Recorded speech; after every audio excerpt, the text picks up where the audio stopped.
Gold, trusted gold buyers. మీరు తాకట్టు పెట్టిన బంగారాన్ని విడిపించి ఈ రోజు ఉన్న మార్కెట్ ధరకు కొనబడను.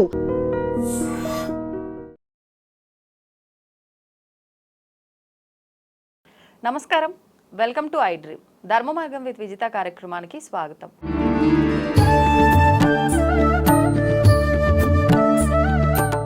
ప్రస్తుతం మనతో పాటు ఉన్నారు ప్రముఖులు శివరుద్ర సాధువు గారు. ఇప్పుడు వారితో మాట్లాడి మరిన్ని విషయాలు తెలుసుకుందాం. నమస్కారం అండి. నమస్కారం అమ్మా. ఆషాఢ మాసం అనగానే మనకు మొదటి వారంలోనే నవరాత్రులు ప్రారంభమవుతాయని చెప్పి ఈ మధ్య కాలంలో వింటున్నాం, గత 3-4 సంవత్సరాల నుంచి. ఈ నవరాత్రులు అనగానే ఆడవాళ్ళందరికీ కూడా నవరాత్రులు అమ్మవారి పూజ ఆరాధన చేస్తే కనుక మాకు అంత శుభం జరుగుతుంది అనుకుంటారు. కానీ ఇవి అందరూ చేయడానికి వీల్లేదు, గుప్త నవరాత్రులు, వీటిని చాలా గోప్యంగా ఉంచాలి అని చెప్పి చెప్తున్నారు. అసలు ఏంటండి ఎవరి వారాహి మాత, ఎందుకు ఈ అమ్మవారిని అందరూ ఆరాధించడానికి పనికిరాదు, నిజంగా ఆరాధించకూడదా, ఇలాంటి విషయాలన్నీ కూడా తెలియజేయండి. యావత్ హైందవ సాంప్రదాయానికి చాలా చాలా చాలా గుప్తంగా, చాలా చాలా గోప్యంగా, విశిష్టంగా పూజలు అందుకోవాలి అని నిర్ణయించుకోబడ్డ ఒకే ఒక్క దేవత వారాహిమాత. వారాహిమాత యొక్క వివరణలు తెలుసుకునే ముందు చరిత్ర అర్థం ఏంటంటే అమ్మ, రక్తబీజుడు అనే ఒక రాక్షసుడు. రక్త బీజుడు అంటే బీజం అంటే మీకు తెలిసింది సీడ్, రక్తం అంటే రక్తంతో ఒక బీజం ఉన్నవాడు అనమాట.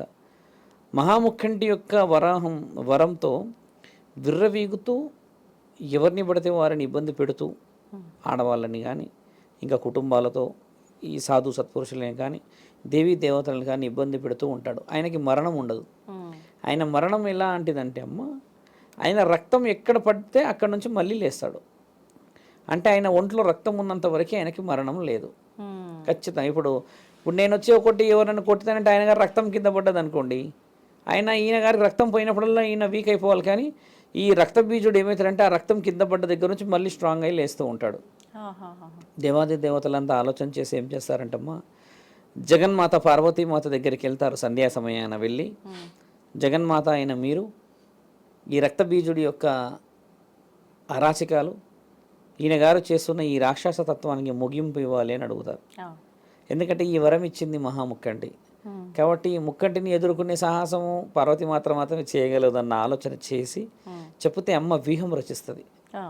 చంపాలి అని అంటే రాక్షస వ్యూహం చాలా పెద్దది, శక్తులు చాలా, ప్రణాళిక చాలా అవసరం.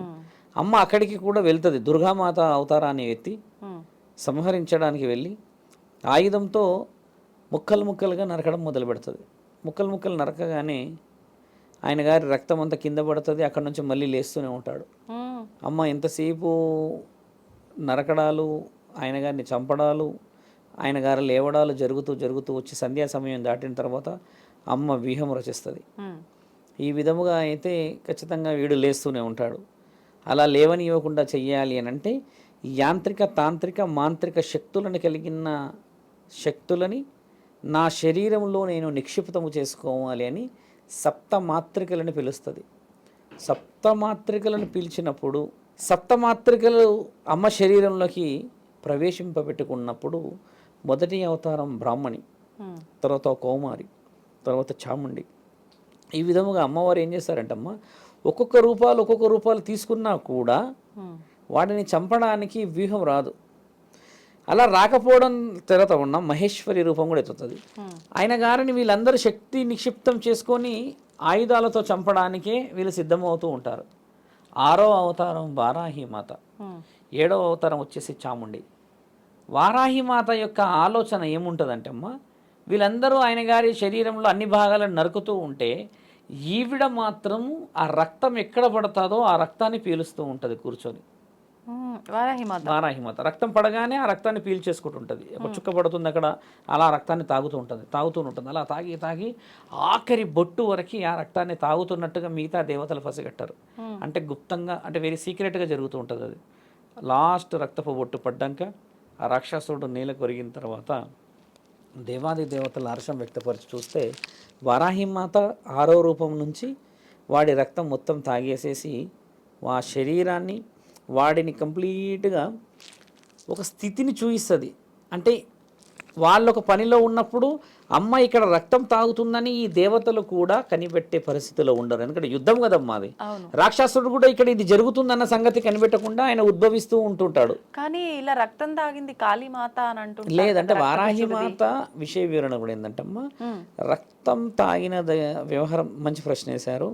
అమ్మ రక్తం డైరెక్ట్గా తాగలేదు కాళిక మాత. తెలివిగా పోవాల్సిన విషయం ఏంటంటే, అమ్మ తలలు ఇలా తీసి పుర్రెని ఇలా పట్టి ఈ చేతులతో ఇలా కింద కంచాన్ని పడుతుంది ఇట్లా, అందులో అలా ఒక కింద అది పడుతుంది, అంటే ఈ బ్రెయిన్ అనుకోవచ్చు. అది అలా పడ్డప్పుడు అమ్మ అది స్వీకరించింది ఇలా కనిపిస్తుంది చిత్రాలు. మీరు గమనించాలి, అంత వైల్డ్గా మనకు చూపించారు. యాక్చువల్లీ అమ్మ చేసే తల తీసిన తర్వాత ఆ రక్తాన్ని స్వీకరిస్తుంది. ఒక మన ఎలా చెప్పొచ్చు, ఒక కంచం లాంటి దాంట్లో ఆ పుర్రెలన్నింటినీ అమ్మ స్వీకరించి శరీరం మీద వేసుకుంది అని అంటారు కాళిక మాతది. కానీ ఇక్కడ ఏంది, రక్తం కింద పడినది వారాహి మాత స్వీకరించడం వేరు, సంహరణ చేసిన రక్తాన్ని స్వీకరించడం వేరు. ఇక్కడ ఈ సప్త శక్తులు వస్తాయి కదమ్మా, అలా వచ్చినప్పుడు అమ్మ ఏం చేస్తుంది, మిగతా దేవాది దేవతలు ఈ రక్తబీజుడి యొక్క అంతం వారాహి మాతతోనే జరిగింది కాబట్టి ఆవిడ యాంత్రిక మాంత్రిక శక్తులు. ఇక్కడ మిగతా దేవతలు ఏం చేస్తారంటమ్మా, ఈయన గారి రక్తం పడుతున్నప్పుడు కానీ శరీరపు అట్లా కోసినప్పుడు ఏంటంటే అక్కడక్కడ ముక్కలు పడతాయి కదమ్మా, వాటిని యంత్రాల ద్వారా బంధిస్తూ ఉంటారు, అవి మళ్ళీ కలవకుండా. మంత్రాల ద్వారా బంధిస్తూ ఉంటారు, తంత్రాల ద్వారా బంధిస్తూ ఉంటారు. యంత్రం మంత్రం తంత్రం అంటే ఏమిటంటే అమ్మా, యంత్రం అంటేనేమో యంత్రంతో కట్టేది, మంత్రం అంటేనేమో మీరు చదివేది, ఇప్పుడు తంత్రం అంటేనేమో తనువుతో అంటే మనస్సుతో చదివేది. ఇన్ని విధాలుగా అమ్మలు చేస్తూ ఉన్నప్పుడు ఇప్పుడు కూడా వారాహి మాతని పూజించే వాళ్ళు గుప్తంగా పూజించాలని అన్న కారణం ఏంటంటమ్మా, అమ్మవారి శక్తి రక్తాన్ని తీసుకున్న తర్వాత తట్టుకోలేని భీకరమైన రూపం ఎత్తుతుంది ఆవిడ. ఆ భీకరమైన రూపము ఇప్పటికీ కూడా పాతాళ కాశీలో అమ్మవారి విగ్రహం 12 అడుగులో ఉంది. ఆ 12 అడుగుల అమ్మవారి ఉగ్ర రూపం ఉంది అక్కడ. వారాహి అమ్మవారి ఉగ్ర రూపం ఉన్న మొదటి గుడి కాశీ. ఆ కాశీలో ఉన్న అమ్మవారు దర్శనం అందరూ డైరెక్ట్గా చూడకూడదు. మీరు దర్శనానికి వెళ్ళినప్పుడు ఏం చేస్తారంటమ్మా, మిమ్మల్ని లోపలికి అనుమతించేటప్పుడు కూడా మీ అన్ని పరిస్థితులు చూసి లోపలికి పంపుతారు. అక్కడికి వెళ్ళినప్పుడు ఇంత 2 హోల్స్ ఉంటాయి, అందులో నుంచి మాత్రమే మీరు అమ్మని చూడాలి. ఇలా డైరెక్ట్గా అమ్మని చూసే అధికారం ఉండదు. ఆ రూపాన్ని, ఆ రూపాన్ని ఉగ్ర రూపము అమ్మ ఆవేశం మీద ఉంటుంది ఎప్పుడు కూడా. ఎక్కడన్నా చిన్న పెద్ద తప్పులు జరిగితే ప్రాణాలని తీసేయగలదు అని ఒక శాసనం రాస్తుంది అక్కడ. ఒక భార్య ఒక భర్త ఇద్దరు ఏం చేశారు, కొన్ని సంవత్సరాల క్రితం సంఘటన, మేము అమ్మ అంటే మాకు ఇష్టము, మాకు చాలా భక్తి, చాలా ఇది ఉంది అది ఉందని చెప్పేసి అక్కడ వాళ్ళతో గొడవ పడి ఇందులో నుంచి చూడకుండా అమ్మ గర్భగుడిలోకి నేరుగా వెళ్ళి దర్శనం చేసుకుందామని వెళ్తే ఎంతసేపటికి వీళ్ళు రావట్లేరు అని చెప్పేసి అక్కడ ఉన్న వాళ్ళ పెద్ద మనుషులు ధైర్యం చేసి వెళ్తే వాళ్ళిద్దరూ గర్భగుడిలో రక్తం కక్కుకొని చనిపోయి ఉంటారు. అది మన దగ్గర ఇది రికార్డెడ్. అది ఇప్పుడు కూడా మీరు గూగుల్లో కొడితే వస్తుంది అది. అలా అమ్మవారి ఆవేశానికి ఆగ్రహానికి లోనవుతారని చెప్పి అమ్మవారిని దూరం నుంచి దర్శనం చేసుకోవాలి. వారాహి మాత భర్త వచ్చేసమ్మ ఉన్మంత భైరవుడు, పరమశివుడి యొక్క రూపం. అది భైరవ రూపం శివుడిదే కదా, తండ్రి కేశాల నుంచి పుట్టిన రూపమే భైరవుడు అంటారు కదా. ఉన్మత భైరవుడు పరమశివుడి రూపం నుంచి వచ్చిన ఒక రూపం వారాహి మాత యొక్క భర్త.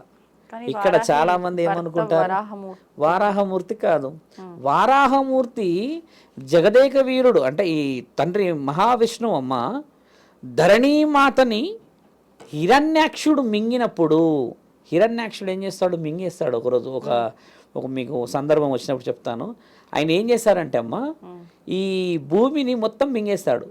మింగేసేసి ఆ భూమిని ఏం చేస్తాడు, నన్ను ఎవరు కనిపెట్టకూడదని చెప్పి ఆ మహానుభావుడు వెళ్ళి సముద్ర గర్భంలో దాచుకుంటాడు. ఆయన ఎవరు కనిపెట్టారు, ఎక్కడా కనిపెట్టారు. ఎలా కనిపెట్టకపోతే మహావిష్ణువు ఒక వ్యూహం వేస్తాడు. వ్యూహం వేసి చేప రూపంలో అక్కడ నుంచి ఇక్కడ నుంచి అట్లా మీకు నేను గతంలో చెప్పాను. అలా వెళ్ళి లాస్ట్కి సముద్ర గర్భంలోకి చేరి తండ్రి 2 దంతాల మీద వారాహ రూపాన్ని చాలా భీకరంగా చేసి ఆ భూమిని తీసుకొస్తున్న చిత్రపటం చూస్తారు. అది మహావిష్ణు అవతారం. అది ఇక్కడ వచ్చేసి అమ్మ వారాహి మాత వచ్చేసి పార్వతీమాత నుంచి వచ్చిన అవతారం. విష్ణువుకి తర్వాత శివుడికి పార్వతీమాతకి చాలా వ్యత్యాసాలు ఉన్నాయి. కాబట్టి జగన్మాత యొక్క భర్త వచ్చేసి ఉన్మత భైరవుడు.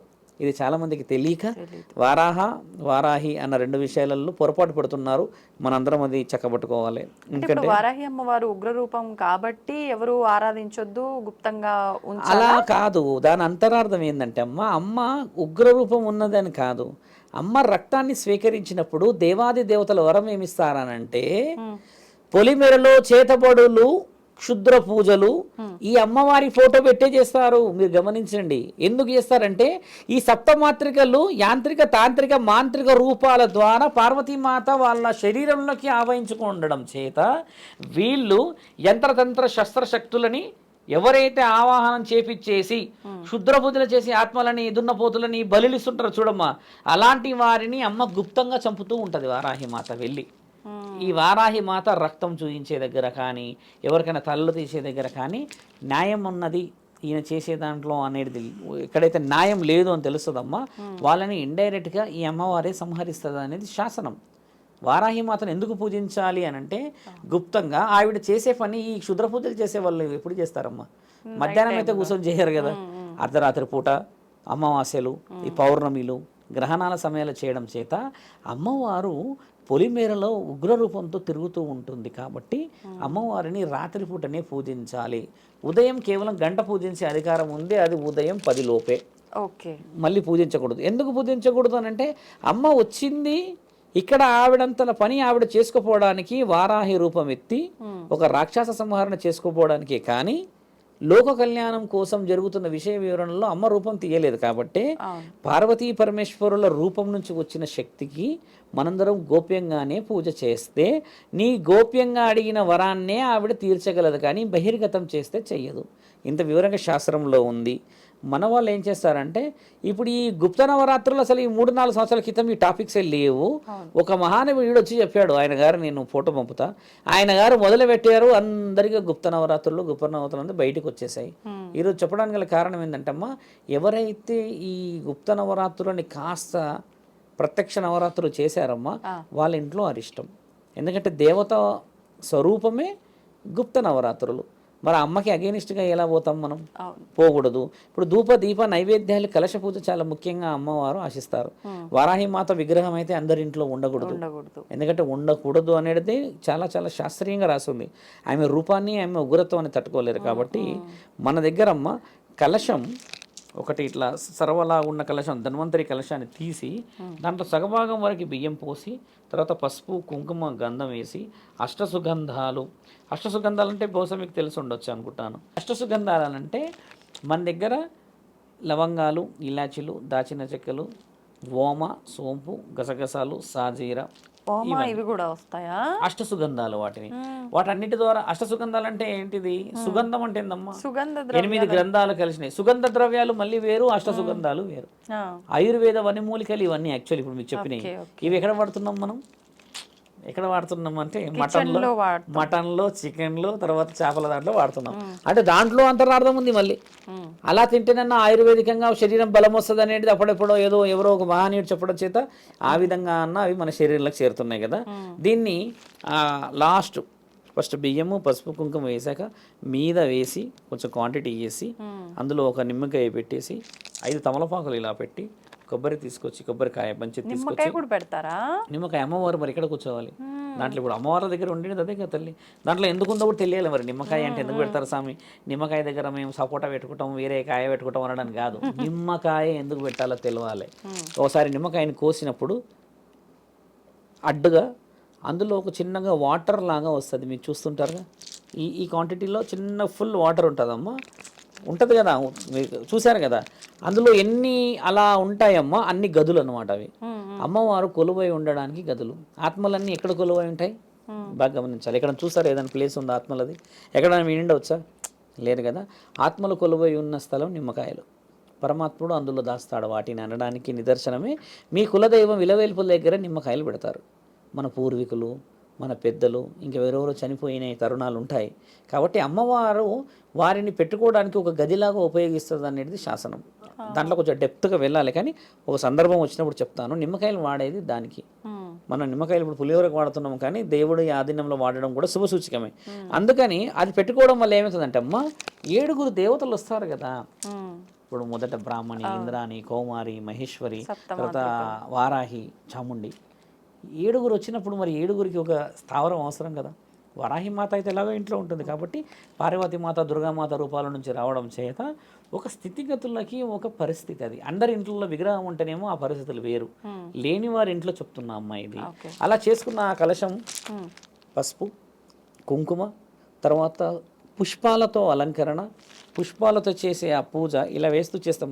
అమ్మవారి వచ్చేసి 108 పేర్లతో ఉచ్చారణ మనకు ఖచ్చితంగా నోటి ద్వారా అందరికీ తెలియకపోవచ్చును. కానీ దేవి భాగవతం, దేవి పురాణాలలో, లక్ష్మీదేవి పూజలలో రాసి ఉంటాయి. అది చదువుకుంటూ అవి వేస్తుండాలమ్మా ఇలా కలశానికి. అంటే అమ్మవారికి చేసే గౌరవం అది. అమ్మ కోరుకునేది అదే కాబట్టి ప్రకృతికి మర్యాద. అలా 9 రోజులు చేసిన దాంట్లో అమ్మ మాంసాహారం ఎట్టి పరిస్థితుల్లో ఉండకూడదు. తర్వాత 3 రోజుల ముందే మాంసాహారం మానేయాలి. శారీరక కలయిక చాలా చాలా చాలా ప్రమాదం ఇందులో. ఎందుకంటే అమ్మ రూపం వేరు, అమ్మ ఆలోచన వేరు. రాక్షస సంహరణ రక్తబీజుడిని ఆలోచన చేసిన పద్ధతి వేరు కాబట్టి తెలివిగా పోవాల్సిన ఈ పండుగని చాలా చాలా చాలా తెలివిగా గుప్తంగా రాత్రిపూట చేసి ఉదయం పూట అమ్మవారి ఆరాధనలో ఉండి కొన్ని నియమ నిబంధనలు పాటిస్తేనే ఇవి గుప్త నవరాత్రులు అవుతాయి. ఈ గుప్త నవరాత్రులు కాస్త బయటికి వచ్చేసేస్తే ఆగ్రహం చాలా ఇబ్బంది చేస్తుంది. అమ్మకు ఒక కోరిక మనస్ఫూర్తిగా కోరినట్టు పక్క వాళ్ళు కూడా చెప్పకూడదు. అలాంటి పండుగ ఇది. అది ఆషాఢ మాసంలో ఇప్పుడు చూడండి మనకు మొదలవుతుంది. ఈ నెల 26 నుంచి జూలై 4 వరకు ఉందమ్మా. ఇది గురు సాన్నిహిత్యంలోనే జరగాలి పూజ. గురువులు పెద్ద పెద్ద వాళ్ళు చేస్తున్నారు అఖాడాలలో కానీ తర్వాత గుడిలలో. వాళ్ళ సంరక్షణలు ఎందుకు చేయాలంటే నీ పొరపాట్లు ఏమన్నా ఉంటే ఆమెకి డైరెక్ట్గా అటాక్ చేసే అధికారం ఉంటుంది. మధ్యలో గురువు ఉంటే ఏమవుతుందంటే చెప్పే అవకాశం, కనిపెట్టే అవకాశం ఉంటుంది. ఎందుకంటే అమ్మ ఏం చేసింది చూశారు కదా, అక్కడ ఇద్దరు అనుమతి లేకుండా లోపలికి వస్తే ప్రాణాలే తీసేసింది. కాబట్టి ఏంటంటే ఆమె రూపానికి విలువ ఇవ్వాలి. ఇప్పుడు ఉన్మత భైరవుడు అన్న ఆ మాట ఒక పొజిషన్లో ఉన్న వ్యక్తులకు కూడా ఈ రోజుల్లో తెలియలేదు అని అంటే మన శాస్త్రంలో అవగాహన కొంచెం కొంచెం కొంచెం తగ్గుతూ వస్తుంది. కాబట్టి వాటిని మనం పరిష్కరించుకొని వాళ్ళ పరిస్థితులని, గౌరవాన్ని సంపాదించుకునే నిజమైన పండుగ కదమ్మా. కాబట్టి అందరికీ మీరు నిమ్మకాయ అన్నారు కదా, ఇప్పుడు నిమ్మకాయ లోపల అవన్నీ ఆత్మలు అని అంటే మరి ఇప్పుడు ఆత్మలు అనలేదు, ఆత్మలు కొలువై ఉండే స్థలం అంటే ఉన్నట్టే కదా. ఇప్పుడు ఆత్మల లేదు, కొలువై ఉంటే దేవత దగ్గర పెడితే పెట్టుకుంటది కదా. ఇప్పుడు మరి వాహనాలు, కొత్త వాహనాలు కొన్నప్పుడు అది వేరు. అంటే నిమ్మకాయ తెచ్చి పెడతాం కదా, అక్కడ ఉన్నట్టు కాదు. మళ్ళీ ఇప్పుడు చెట్టులు చెరుచుకున్న కాయలు వేరు, దేవత శరీరంలో దేవతని నిక్షిప్తం చేసే శక్తి వేరు. బాగా గమనించాలి. ఇప్పుడు మీరు మార్కెట్లో నుంచి తెచ్చిన దాంట్లో ఉండరు, బాగా గమనించాలి. మార్కెట్లో నుంచి తెచ్చి ఎక్కడ పెడతారు? పూజలో పెడితే ఆ పూజకు ఒక రూపం వస్తే, ఆ రూపంలో ఒక శక్తి వస్తే, ఆ శక్తిని ఉపయోగించుకోవడానికి అమ్మవారు కొలువై ఉన్న స్థలం అది. ఇప్పుడు అమ్మవారి దగ్గర నుంచి కూడా మనం ఇంటికి తీసుకుంటే మరి శుభం ఎందుకు జరుగుతుంది అంటే అమ్మవారు మరి అందులో నిక్షిప్తమైన కొన్ని శక్తులని ధూప దీప నైవేద్యాలని స్వీకరించినప్పుడు అక్కడ ఉన్న పాజిటివ్ ఎనర్జీ అయితే ఉంటుందమ్మా దాంట్లో కొలువై ఉంటుందని ఆ నిమ్మకాయ ఇస్తారు. అంటే అమ్మ నీతో పాటు రావడానికి గల కారణం అమ్మ కొలువై ఉంది అనడానికి నిదర్శనం. ఇప్పుడు ఆ నిమ్మకాయ పక్కన పువ్వులు కూడా ఉంటాయి, పువ్వులు తీసుకొని వస్తే మరి ఎందుకు కాదు. కొంతమందికి నిమ్మకాయలు ఇస్తే అమ్మ ఇక్కడ పెట్టుకొని పడుకుంటే బాగా నిద్ర వచ్చింది అని అంటారు.